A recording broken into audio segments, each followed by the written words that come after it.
Let me ask you something. Can you say with 100% confidence what type of eczema you have? Because it matters. Knowing the type of eczema changes everything, how it feels and how it heals. Hi, I'm Kasturi, a sensitive skincare expert with over a decade of dedicated experience and co-founder of Oleum Cottage. My passion lies in harnessing the power of plant oils for their therapeutic use and in advanced cosmetic formulations to create skincare that truly works. I have a very personal story to share today. My mom had really painful eczema on the palms of her hands a few years back. When she was running around looking for a solution, the most exasperating thing I remember used to be not having a confirmed diagnosis. Different doctors said different things till one good doctor confirmed it as dihydrotic eczema. Over the years, she's found her balance in natural healing and manages to be eczema free most of the time. But a lot of people with eczema are still handed a generic steroid cream and told use this whenever it flares up. This video is for you. There are at least 7 different types of eczema, and using the wrong treatment can worsen your skin over time or just do nothing at all. So,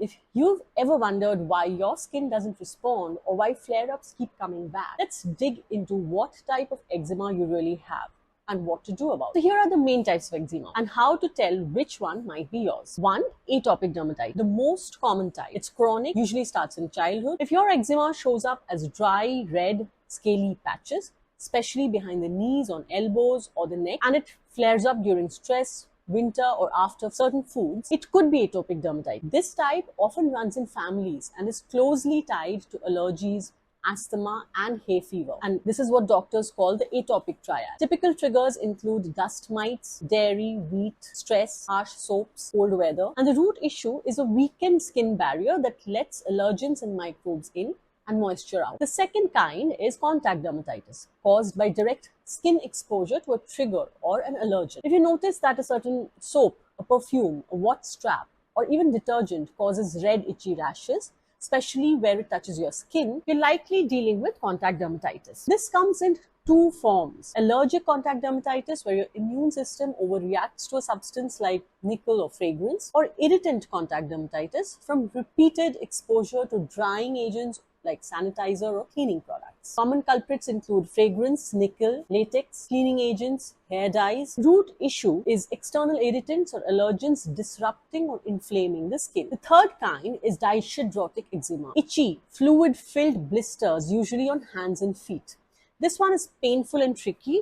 If you see small, intensely itchy blisters popping up on your palms, fingers or soles, especially during stress or humid weather, it could be dihydrotic eczema. It often flares in summer with sweat, or if your hands are always wet, like say if you're doing dishes, cooking or working with gloves a lot. Triggers include stress, heat, sweat, frequent hand washing, metals like nickel. And root issue is a hypersensitive response of the sweat glands and nerves under the skin. The fourth kind is nummular eczema or discoid eczema. Round, coin-shaped itchy patches on arms, legs or torso. If your eczema forms distinct circular spots that don't look like typical dry skin, you might have nummular eczema. It is sometimes confused with fungal infections like ringworm.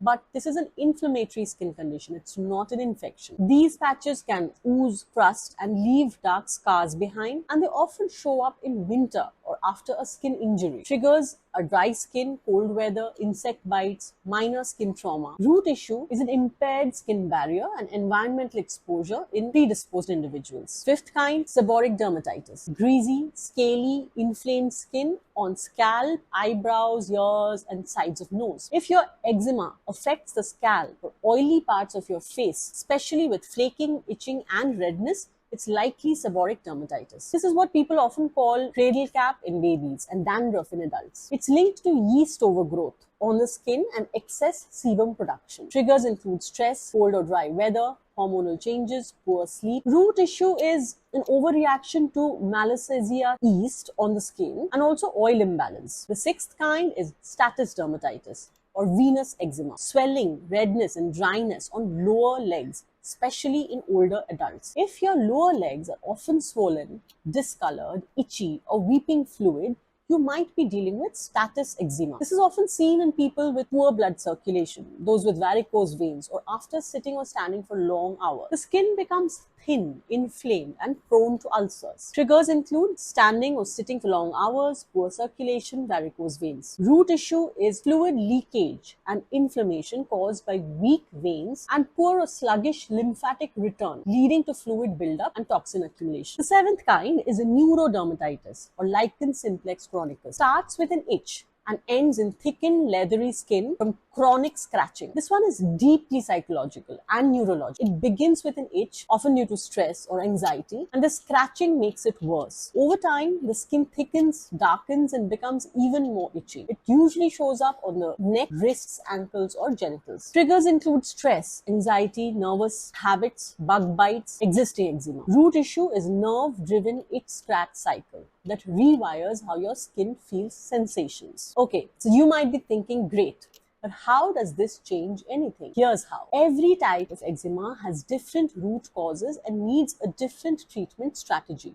For example, atopic dermatitis might respond to long-term moisturization and barrier repair. Contact dermatitis, you must identify and remove the trigger. Dysynthrotic eczema needs stress and sweat management. And neurodermatitis, you need to break the itch-scratch cycle, possibly even with habit retraining. Getting the wrong diagnosis means chasing flare-ups with generic products. But when you know your type, you can build a sustainable plan that actually works. Here's what I recommend. Get a diagnosis, learn your eczema type, switch to skincare that supports your skin's function, not just suppresses symptoms. And if you're already doing this and still struggling, it's time to rethink your approach. Look at ingredients, textures, even application habits. At Oleum Cottage, we've created plant-based, barrier-repairing formulations specially for eczema-prone skin of all kinds. No steroids, no artificial fragrance, just activated oils that do the deep work. Bottom line is you deserve better than a one-size-fits-all cream. Eczema is complicated but not unmanageable. Know your type, own your plan, and let your skin finally breathe. If this video helped you feel more informed, don't forget to subscribe to our channel for more such useful information and share it with someone who needs it. Got questions about your eczema type? Drop them in the comments. We answer every single one. Thanks for watching. See you in my next video.